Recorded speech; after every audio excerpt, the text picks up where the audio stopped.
The CEO of OpenAI just got fired. This is breaking news. It just happened. I don't think anybody was expecting this. I know I certainly wasn't. There are so many rumors floating around and a lot of people trying to figure out what exactly is going on. So I want to do my best to break down what we know, what we don't, push back on some of those rumors, and add the context I know as a founder, Y Combinator alum, and person who's generally in this space. So let's start with the blog post, then go into the rumors, then go into what I think is actually happening here, as well as what's going to change as a result. Make sure you stick to the end because that's where the interesting bits about what's going to change are. Well, without further ado, let's take a look at this blog post and see what the board has to say. This is a post, doesn't really say the author, it's just OpenAI. So it's an anonymous-ish post from the board, which are the people who own enough of OpenAI to make these types of decisions. OpenAI announces leadership transition. Chief Technology Officer Mira Mutari is appointed as interim CEO to lead OpenAI. Sam Altman departs the company.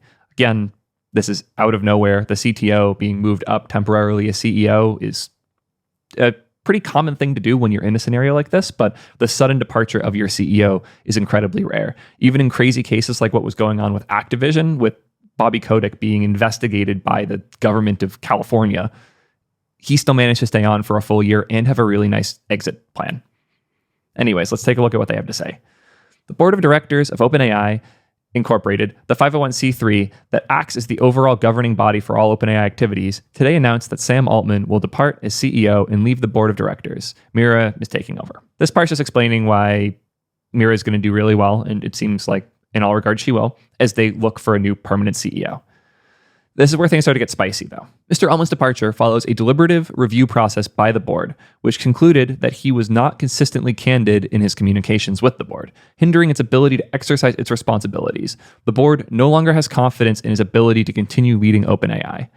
This is a little spicier than what you would normally see in a corporate post like this, so it seems like they're really, really done with Altman. It doesn't say what it could be. This could be anything from misconduct internally to being bad at managing the books to not properly disclosing things between the Microsoft and OpenAI board because he was the liaison between all of these parts. There's a lot of reasons this could happen. We'll go into why the board might act like this in a bit. In a statement, the board of directors said, OpenAI was deliberately structured to advance our mission, to ensure that artificial general intelligence benefits all humanity. The board remains fully committed to serving that mission. We are grateful for Sam's many contributions to the founding and growth of OpenAI. At the same time, we believe new leadership is necessary as we move forward. So the leadership of the company's research, product, and safety function, Mira is exceptionally qualified to step into the role of interim CEO. We have the utmost confidence in her ability to lead OpenAI during this transition period.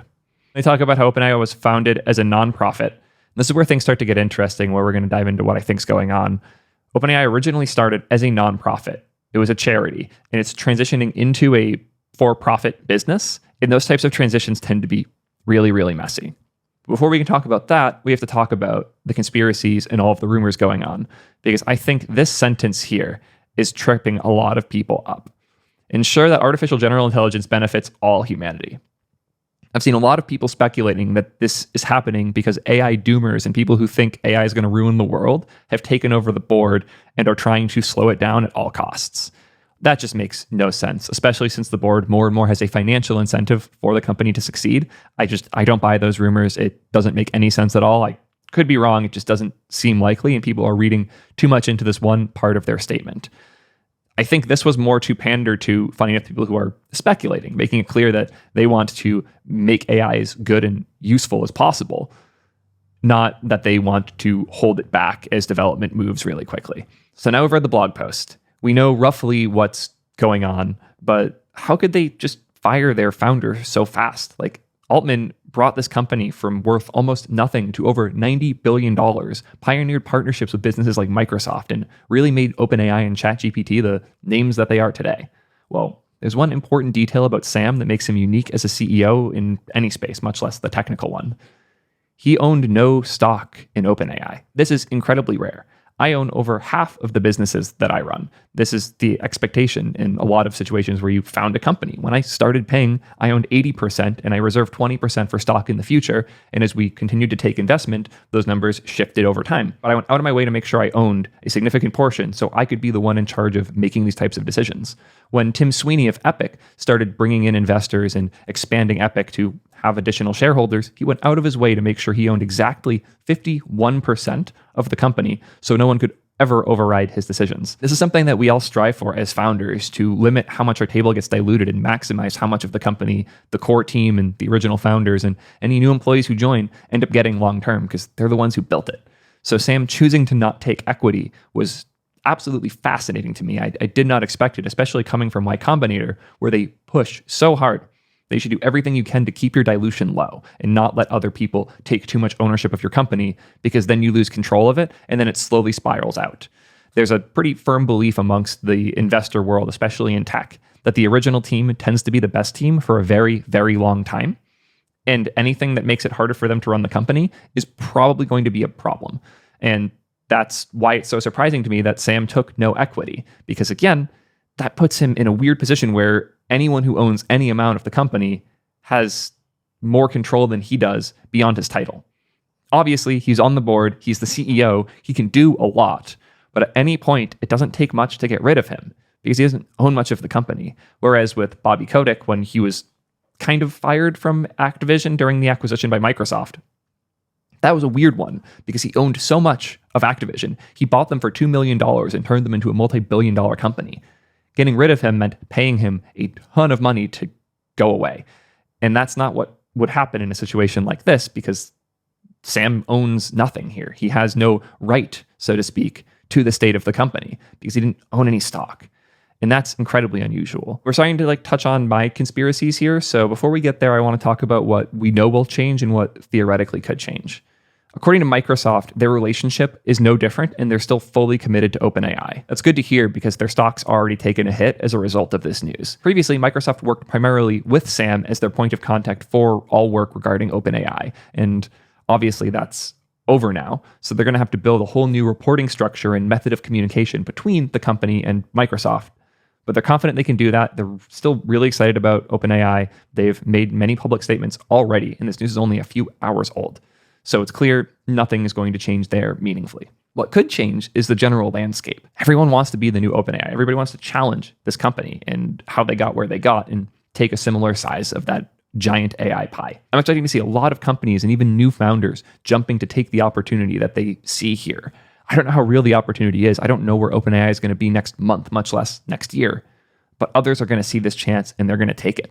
And one of those people could very well be Sam, because he lives in California. And California has very strict rules about non-compete, in the sense that if you leave a company and do something similar, it's really hard to get sued for it here, incredibly so.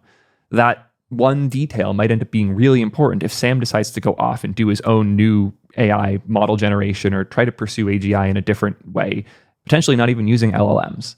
There are still individual patent disputes and things he could be copying from his previous job. But the very idea of competing in the same space being restricted in the traditional non-compete sense, that's not a thing here. And Sam very well could end up running a new AI company in the next couple of days even. And there's nothing OpenAI could do about it unless he signed some really fancy exit deal in this process. I don't want to talk anymore about what's changing. I want to talk about why I think this happened. As I hinted at a bit earlier, OpenAI is a weird company. Going from nonprofit charity into a traditional C Corp profitable business is a weird transition. These things tend to involve a lot of weird legal work and bookkeeping and things you have to do to get stuff just right, especially since the charity fund that invested a lot of the money into OpenAI initially was something that Sam Altman owned. And Elon Musk was even trying to get his hands and offering to spend as much as $100 million in order to take control of OpenAI himself way back in 2018, 2019. This is a company with a lot of weird history and, importantly, a lot of opportunities to get things wrong. And Sam had no ownership of these things and was the point of contact for most of these deals. He's kind of an easy scapegoat. I'm not saying something more screwed up didn't happen here or even trying to downplay the likelihood of these issues being really severe. But it's important to recognize that in a situation like this, anything could have happened.